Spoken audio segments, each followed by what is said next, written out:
Hey everyone, Alex Kaiju fans coming at you guys with a video.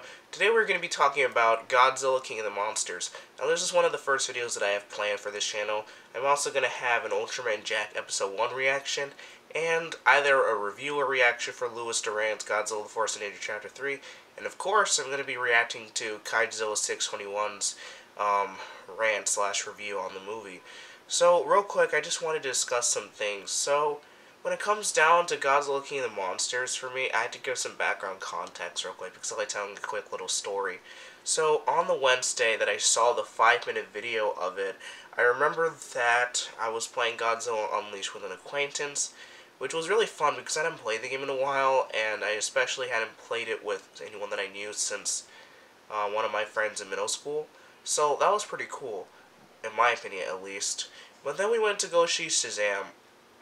I remember watching Shazam, and it really reminded me of a Godzilla Unleashed level, because in one of the first shots, they show all these planes flying, and the planes aren't typical normal style jets that you would see today. They're more futuristic, which kind of reminds me of Godzilla Unleashed, where things are a little bit futuristic, and you also have all the lightning and storms around, kind of like London or any other city that was in the game. And then you have all the fire that's around, where Rodan appears, which is kind of like Seattle, and everything just kind of reminded me of a Godzilla Unleashed level because there were always these natural disasters going on in the background of the cities. It wasn't just a normal city, no, it was just turbulent in terms of their conditions. So, I wanted to talk about this character, and there's this military soldier that I kind of make fun of sometimes on my free time. And it's this military soldier that shoots King Ghidorah, and he looks like Ice Cube. But I was kind of curious, was that really Ice Cube? So I look it up, and then I realized, oh, it's Ice Cube's son, OMG. So you can make a pun out of that, OMG, oh my Godzilla. Worst joke ever for 2019. But really, I just thought it was pretty funny, though, how he literally fights the monsters, and he gets killed in almost all these situations. He's like the new Fort Brody, in my opinion. So, the first time that we see him, he's shooting King Ghidorah, and then King Ghidorah starts, stomping the ground, and some of the soldiers get killed, right? So you think, okay, he's dead. Then King Ghidorah starts firing his gravity rays, and he's still not dead. He's still shooting King Ghidorah, but he's cursing while shooting King Ghidorah. And then he escapes in the plane, and Godzilla appears, and you're like, okay, Godzilla's gonna blow up the plane or something like that. Nope, the plane makes it okay. Then the next shot, I think he's on one of the planes attacking Rodan. One of the soldiers shooting a machine gun turret at Rodan's face, and he gets eaten. I suppose he gets eaten. And then he appears at a conference meeting with all the other characters. It's like this guy always survives everything. He survives King Ghidorah, Godzilla, Rodan. I don't even know what happened to Mothra, honestly. So, that was pretty crazy and radical. But when watching this video, this 5-minute video, first of all, I don't even think it was necessary for a 5-minute video. Like, honestly, sure, a lot of people really probably happy or excited about it, but just think about it. From a logistical standpoint, was it really necessary to show a 5-minute video of just all this spoiler stuff? Real quick, of course, with the new Godzilla toys and people on Instagram all over the place, I got spoiled that Godzilla 2019 turned into some burning mode, and Mothra also has a fire mode too. Honestly, the fire Mothra really reminds me of Godzilla Final Wars, where Gigan hits Mothra with his visor, and Mothra turned into the fire version, and she crashes into Gigan, and they both die, I suppose. That was kind of cool. Is there an actual Fire Mothra? I'm trying to think. Oh yeah, there is a Fire Mothra. It's like a toy, I think. But I'm just kidding. Oh yeah, well that's the toy, but I mean like an actual. No, I guess not. I guess there is no Fire Mothra, or at least I'm forgetting. But either way, though, you just have all these things happening in the new Godzilla movie. I mean, I was pretty astonished. I'm gonna spoil it. If you didn't already know, there's gonna be spoilers. There's one point where King Ghidorah is attacking the monsters in the city, and it's nighttime, of course, because nearly all the shots of this movie are at night. Have you noticed that? All the colors are dark and neon and luminescent, but they're all at night when they use them, which kind of makes sense, because you want them to have this glow effect, but still. So, when King Ghidorah uses his wings, he doesn't just like spread some wind or attack them. He just fires lasers out of his wings. And it really reminded me of Shin Godzilla. Now, when it comes to my opinion on Shin Godzilla, I don't know. I mean, there are some people who love that movie. They think it's the greatest movie ever. I did a video on the metaphorical meaning of Shin Godzilla and how it's a deep Godzilla movie. And that video was kind of popular, I guess. But to be honest, in terms of my actual preference of Shin Godzilla, my subjective opinion, not my objective opinion, I think Shin Godzilla is an okay Godzilla movie. I mean, honestly, watching the entire movie through and through, despite my interest in politics, is a little bit boring. Now you may be thinking, but Alex, you're a person that loves politics and history. You should love Shin Godzilla, right? But the thing is, I watch the Godzilla movies to sometimes escape reality, to sometimes escape school. So then when I have to feel like I'm in one again, it gets a little bit tired and repetitious, you know? I'm not saying that the dialogue stuff is like horrible or atrocious, it's just more of a subjective preference. And some of the Godzilla scenes are pretty cool too. I will never forget how much I laughed at this one scene in the theater of Shin Godzilla. It's when Shin Godzilla is attacking one of the planes with his atomic breath, and you have the US B-2 stealth bombers, and they got some English dub actors too. One of the pilots gets destroyed in one of their B-2 bombers, and the other one said, "It's payback time." Yeah, payback time. It's just like, do they assume Americans talk like that when they fire in their planes? Like, Americans like, "Oh, Godzilla destroyed one of our pilots. Oh, payback time. Yeah, payback time." And then they get destroyed themselves. Honestly, that was one of the corniest moments I had ever seen in a Godzilla movie in recent times. I think the only other corny time I had seen a Godzilla movie that was that silly was in The Return of Godzilla, when one of the pilots gets a little bit cocky, and he's like, "Sayonara, sucker!" And then he fires Godzilla at the face, and then he gets blown up, and you just see him go like, "Aah!" when he gets on fire, because you know the shot, if you've seen the movie, it's where Godzilla destroys the plane, and you just see the pilot in the cockpit just like try to protect himself, but it's too late because he's already dead. But, you know, it's still kind of funny, though, when he's like, "Sayonara, sucker." It just gave me flashbacks to that when I heard payback time. It's like, all these pilots in these Godzilla movies, when they're dubbed, or even just American ones, they have some of the silliest lines. Or, remember Godzilla 1988, where the helicopters were attacking, the helicopter guy was like, "Follow my lead!" It's like, he said it in the most nerdy, geeky voice ever. It's like, this guy is a U.S. military soldier. He's like, "Follow my lead!" And then he tries to look around for Godzilla, and Godzilla just peers right under him and it eats him, which is pretty stupid. By the way, though, talking about King of the Monsters, though, I don't know what to think of it still.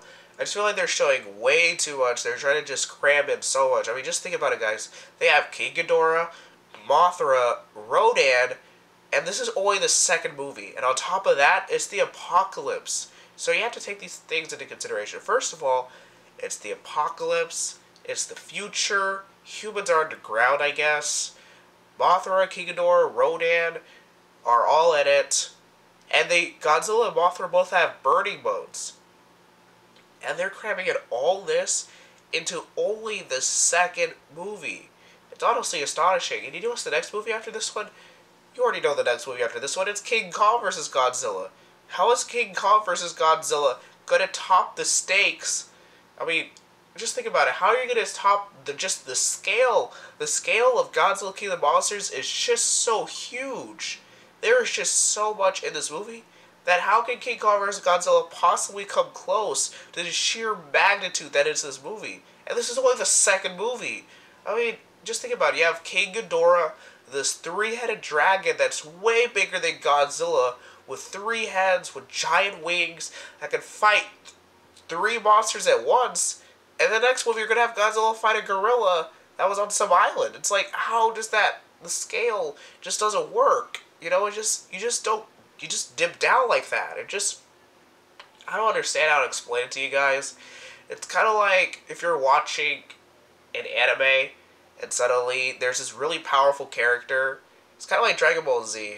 And the reason I'm mentioning Dragon Ball Z is because Godzilla understands this. It's like if you're watching Frieza and they bring him up, and he's the strongest character ever in the galaxy, and then you just pull out some other character that's going to fight him, but sure, he's supposedly stronger than Frieza, but he just doesn't feel like he is, or they are, you know?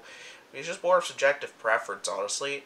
But honestly, I just don't know what to think about it because they're just playing it so much. I mean, Godzilla has a burning mode. If Godzilla's in burning mode or fire mode, whatever mode this is, just who cares anymore? He's already like that. Then how is King Kong gonna stand up to him? I mean, just think about it. Godzilla fought two prehistoric monsters with electric magnetic pulse attacks. And now he's gonna fight this galaxy-destroying three-headed dragon. What has King Kong done? He's fought some bone monster on an island with a boat propeller. I just don't see the comparison anymore here.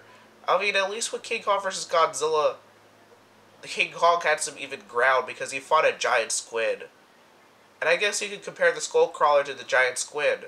But the principle is that Godzilla's just done so much in these past two movies that it's not even really much of a comparison anymore, because not only is Godzilla just on a whole other level from King Kong now at this point, but the scale in terms of the plot, the motif, the structure of the movie itself is just on such a large scale that I don't see how any other movie can try to top it.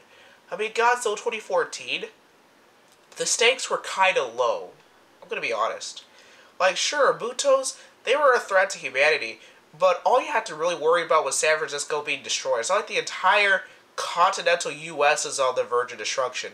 Now in this movie, the entire world is going to be destroyed from either King Ghidorah or the monsters. They have to try and release the monsters. Dr. Serizawa was like, no, we have to use these monsters against King Ghidorah to stop them. And the military is just in the way, you know, as they always are in these movies.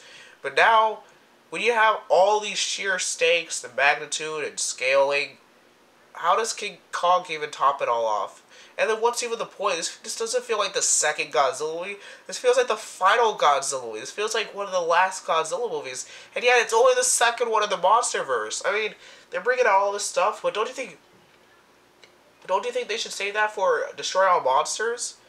I mean, I know they're probably not going to make a Destroy All Monsters, but if they ever wanted to, I think they should save all this stuff. It's just, I don't know what's going on, honestly. It's kind of like Pacific Rim. You know, Pacific Rim, that's actually a really good example because that's a legendary Pictures movie. Pacific Rim had huge stakes. The world was about to be destroyed. The apocalypse was happening. The monsters were getting stronger. There were not many Jaegers to be able to win the fight. There was only a couple of them. You know, they had to make each Jaeger count. The monsters were destroying each city. They were breaking through the barriers. Things were getting tense. Just like this Godzilla movie. But then they make a sequel, Pacific Rim Uprising, and that movie was absolutely horrible. I'm not saying King Kong vs. Godzilla is going to be horrible, but I don't think that you could really compare the stakes anymore, because the stakes were so high in Pacific Rim that when they won, you think they just literally won the entire war. But nope, we're going to pull out unnecessary kaiju in the next movie. We're going to have some guy's son, John Boyega, be Idris Elba's son, and that's it. That's how it's going to go. It's going to be playing with the Trololo song, meme, whatever it was called. And we're going to have some young girl that wants to be strong for feminism and independence, just like in Transformers. It's just, when Pacific Rim had such high stakes, and they fought in all these different cities, and Gypsy Danger and Striker Eureka were literally the last two Jaegers that could stop Slattern and Scudder and Raiju. That's why I remember all their names. Then that's how you know the stakes were there, and when they won, you felt a sense of resolution. Because that's what it's called in a story. When you write a story, you have the climax. The final battle of Pacific Rim, that was the climax. That was, you know, the action getting to its highest point. When they blow up the breach, and Mako and Raleigh hug each other at the end, that's the resolution. But no, then they make another Pacific Rim movie, but it can't top the other one. Not only because of the fact that the other one had such a great resolution, but then you have lamer actors and characters. But not only that, but from a story standpoint, you can't compare the stakes or the scale. The scale and the magnitude just wasn't there as it was in the first movie, and the second movie is usually supposed to surpass the first movie in terms of magnitude, so you can't really do that. And the same thing's going to happen for Godzilla King of the Monsters and King Kong. Godzilla King of the Monsters is going to happen. It's going to be this huge extravaganza for some people. And then King Kong vs. Godzilla is going to roll around. Unless they pull out some mega monster for them to fight, then there's going to be practically nothing for them to do there but just fight each other one-on-one, which is going to look smaller in scale compared to this massive three-headed dragon. I mean, just think about it. You already have two monsters with King Ghidorah, King Kong. I just don't know what they're doing, you know? It's just pretty radical. And I only ask Godzilla fans this. I know all the Godzilla fans are excited for this movie. I know all of them are kind of going to hate me for this video, but for anyone that just understands what I'm saying here, and I probably sound like some bumbling buffoon, but if anyone who just understands what I'm saying, just don't always have your nostalgic glasses on, you know? Everyone's so nostalgic because it's like, oh, Ghidorah the Three-Headed Monster is being remade. Oh, look at this. Bernie Godzilla. I remember this from my childhood when he died and fought Destroya. Or, oh, Mothra. I love Mothra. She was always my favorite monster from Infinite Island. Or, oh, Rodan. Rodan confirmed. It's just, don't be blind, ladies and gentlemen. Just try to look at things from two points of view. That's what I try to do. I try to look at things from my subjective view. In terms of my subjective view on this movie, I'll say this. I'm really excited for this movie from a subjective point of view. When I saw that trailer, I had my mind blown. I was like, whoa, King Ghidorah's here. Wow, look at all this action. But that's my mind from 2014 thinking. My mind from 2019 is telling me my objective point of view, where I have to take a step back and kind of look at things for what they are. My objective mind is saying, this is too much. What are they doing? This is only the second movie. So anyway, guys, thank you guys for watching. If you guys enjoyed this video, like, comment, share, subscribe. What are you guys' thoughts on the new movie? And sorry if I sound absolutely atrocious, like atrocious Belial, but I'm really sick right now. So let me see you guys in the next video. Bye.